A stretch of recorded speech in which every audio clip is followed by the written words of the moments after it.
Stage, James Bridger, who's going to tell us about 5 things you probably didn't know about chocolate. As Tim mentioned, my name is James. I'm the chocolatier and the owner of Coastal Cocoa. We've got a little shop in Queen's Arcade in Hastings Town Centre where we make all of our products. A little bit higher. Okay, no problem. And what I'm going to do today is take you on a somewhat haphazard and wayward journey through 5 things you probably didn't know about chocolate. And we're going to start and finish with a couple of the most famous scientists in the world. And the first one we're going to talk a little bit about is Carl Linnaeus, because the first thing you may or may not know about chocolate is that it is the food of the gods. Carl Linnaeus came up with the Latin naming scheme for species, and he actually named the cocoa plant as Theobroma cacao, which means it's literally the food of the gods, with Theo being the Greek for God and Broma being the Greek for food. So there's a long history of association between chocolate and religion. Wrong one. Meant to be that one first. So you're probably aware of the fact that there are a lot of Quaker companies in this country that produce chocolate, particularly sort of from the 19th century onwards. The reason the Quakers went into chocolate is that they weren't allowed to be professionals, and they thought that going into chocolate would divert the masses away from the sins of alcohol. During the Boer War, they were asked to send chocolate to the troops by Queen Victoria, and that's one of the tins that this happened in. They actually initially refused to send chocolate to the troops because they were pacifists, and they were told by Her Majesty, "This is not a request, this is a royal command." In the end, they got around their reservations by sending the tins unbranded, which is why you don't see Cadbury written there, and also by making sure they took no profit from it. Diverting slightly away from chocolate towards the world of confectionery, one of my favourite stories about the Quakers concerns something called conversational lozenges. These were early equivalents of sweets like love hearts, so little sweets with messages on them. And in the Victorian time, they used to say things like, "Do you love me?" or "No, I won't ask Mama." The Quakers brought their own versions out, and they had catchy slogans like, "Misery, sickness and poverty are the effect of drunkenness." We can go back to the 17th century when hot chocolate was spreading throughout Europe. This created some controversy within the Catholic Church. So there were a lot of fast days in Catholicism where monks and the like were allowed to drink, but they weren't allowed to eat. And this actually led to arguments amongst different orders of monks as to whether hot chocolate was permitted or not. Was it a food or was it a drink? These arguments became so serious that the Pope actually had to intervene. So Pope Alexander VII had to rule on whether hot chocolate was a food or not. He decreed that hot chocolate was permitted on fast days. So if anyone here is intermittent fasting or on the 5-2 diet, you are allowed chocolate on your fasting days. The Pope said so. Seen here eating a Twix. We can go back a lot further than that as well. This chap here, apologies to any Mayans in the audience if I pronounce this wrong, he's called Ekchuar, and he was the Mayan cocoa god. So very important to the Mayans, and he supposedly shed blood on cocoa pods as part of the process of production. So our second thing that you may or may not have known about chocolate is that chocolate is money. This chap here is Montezuma II, the last emperor of the Aztecs. At the time of the Spanish conquest, he apparently had a warehouse with over 1 billion cocoa beans in it, because cocoa beans were a significant kind of currency for the Aztecs. They actually used to exact tribute from the peoples they'd conquered in cocoa beans. So effectively, cocoa beans were used to pay their taxes. Going back a little bit further, the Mayans also used cocoa beans as currency. Archaeologists have actually found little clay cocoa beans that were used as counterfeits. So your less honest Mayans were actually defrauding their counterparts by giving them counterfeit cocoa beans as payment for goods. In their writings, the Mayans have recorded that 10 cocoa beans would buy you a rabbit. 100 cocoa beans would buy you a slave. And 8 to 10 cocoa beans would buy you the services of a prostitute. Quite why they felt the need to record this, I'm not entirely sure. And if anyone's curious about what a Google search for rabbit, slave, prostitute turns up, there's your answer. Apologies to my wife who's watching. No, not the normal thing I'd search for. Cocoa beans continue to be kind of a significant store of wealth when the Spanish take over the New World. And the first British encounter with cocoa beans really occurs when Elizabeth I's privateers start to raid the Spanish treasure fleets. It's believed that the very first British encounter with a cocoa bean was when a ship was taken and there was a large number of cocoa beans on board it. The privateers knew that the Spanish valued these, but they didn't really understand what they were for. So they threw them all overboard and compared them to sheep droppings.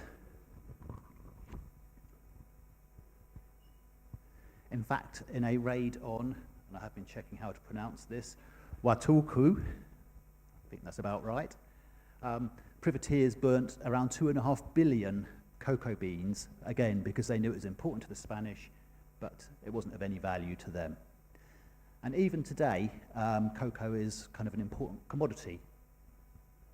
So tens of thousands of cocoa future contracts are traded every single day on the agricultural markets, and speculation on these markets is part of the reason why the price of chocolate has risen about fourfold in the last 12 months.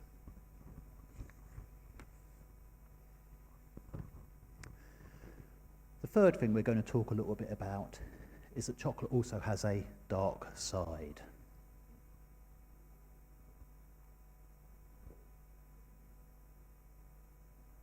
Slight delay on the slides here. There we go, that's the one I wanted. In fact, chocolate literally has a dark side because throughout most of its history, dark chocolate was all that was available. Milk chocolate was only invented in 1875, so less than 100 years ago, by a chap called Mr. Peters. And white chocolate has been around for less than 100 years. It was discovered in the 1930s by Nestle. And if anyone's wondering why Winston is enjoying a Kit Kat in this picture, apparently during World War II, the German High Command hatched a plot to secrete some chocolate inside of some high explosives inside a chocolate bar in an attempt to blow Winston up.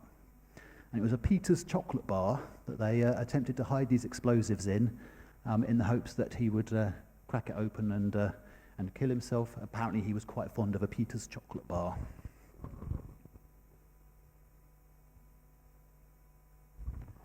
When we talk about the dark side of chocolate, there's also a kind of long association of chocolate with slavery, sadly.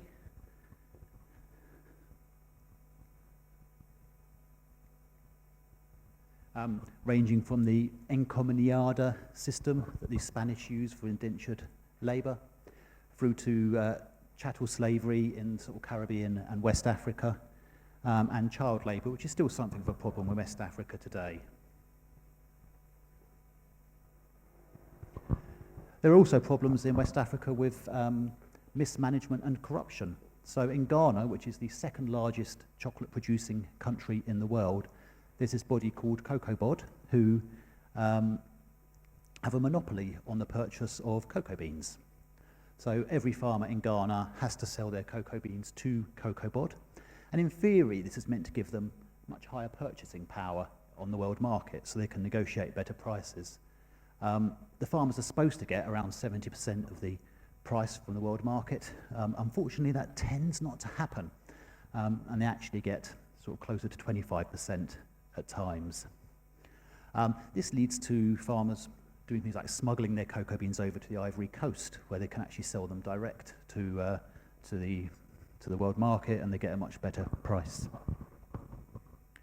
But we shouldn't think that the darker side of chocolate only dates to more recent times.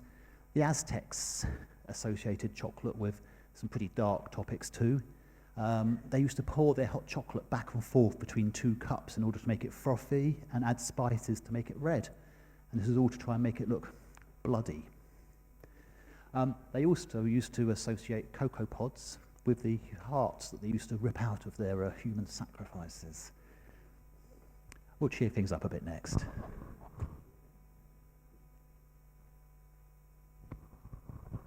So chocolate can be medicinal.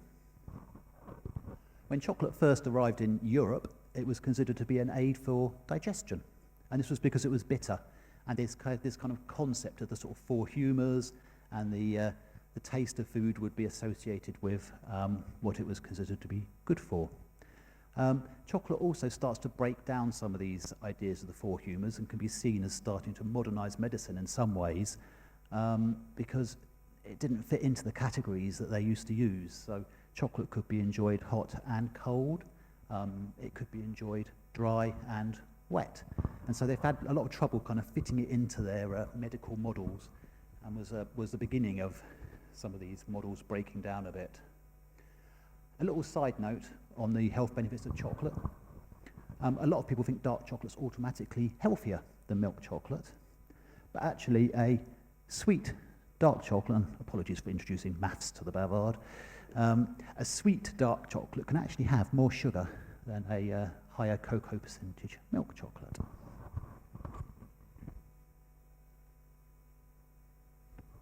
So chocolate is associated with health and medicine, and this particularly becomes the case in the UK when chocolate arrives here. So Pepys writes in his diaries about how he had chocolate to recover from a hangover after the coronation of King Charles II.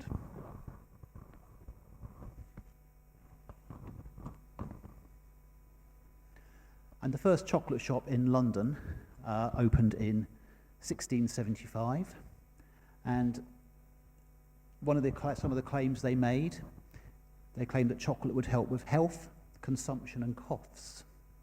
They claimed that it would expel poison, clean teeth, I'm not sure how many dentists would agree with that these days, sweeten breath. They claimed that it would provoke urine, cure kidney stones and strangury, make you fat and happy. I think I can probably go along with that one. And apparently also help conception. So while in the UK, chocolate was associated with health and medicine, over in France, it was much more associated with the romantic side of life. Chocolate is the food of love. Madame du Barry famously used it to excite her lovers, and the Marquis de Sade apparently used it as a prop in some of his orgies. In one of them, he apparently laced chocolate pastilles with Spanish fly aphrodisiac, and some of the participants died of their excesses, supposedly.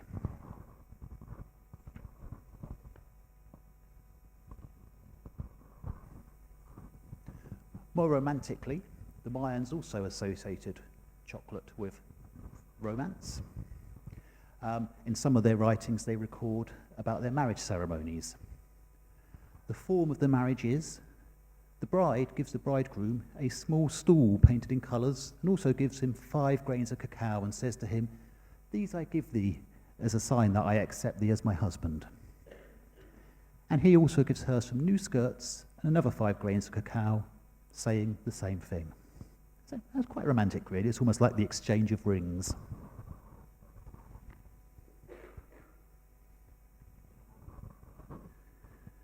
The Aztecs also considered chocolate to be an aphrodisiac.